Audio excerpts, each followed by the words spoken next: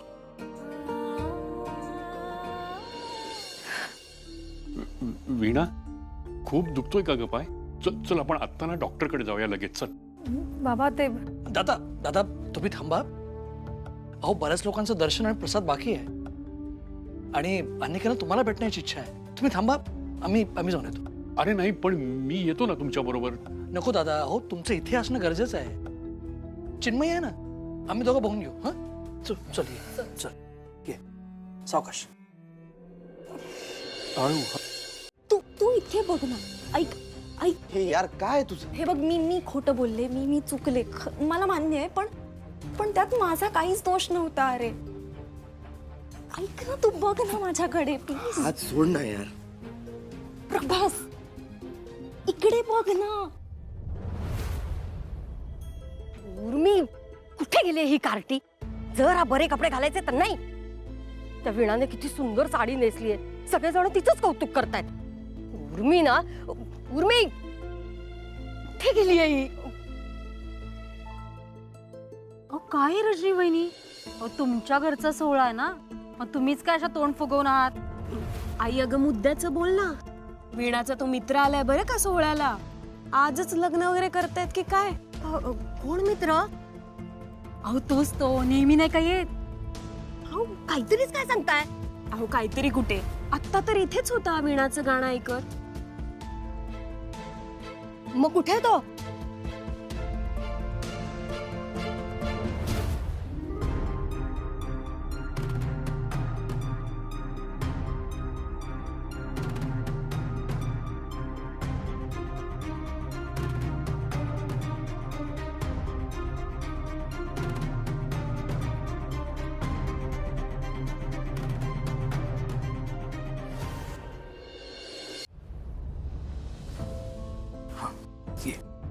सावकाश. आज चल. मामा ऐक ना, मी हॉलमध्येच बसू का? अगं, आज तुला पाय लांब करून आराम करता येईल. हो, पण आतमध्ये एकटी बसले ना तर आजारी असल्यासारखं वाटेल. त्यापेक्षा बसते ना बाबा येईपर्यंत बाहेर. तू काय ऐकणार नाही. सावकाश. हळू.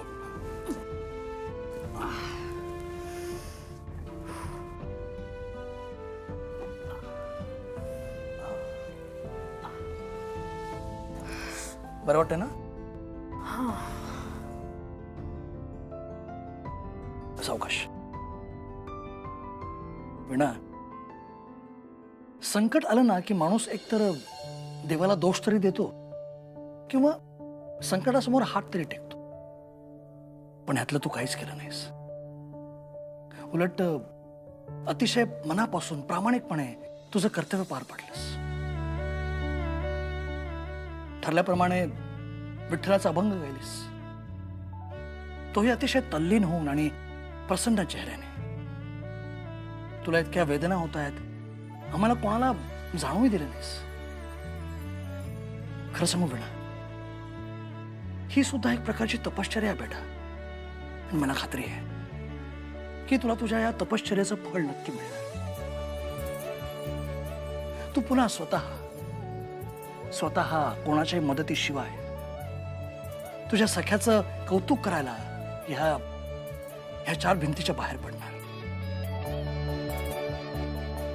आणि तो दिवस लवकरात लवकर यावा अशी प्रार्थना विठ्ठलाकडे मी स्वतः करणार आहे.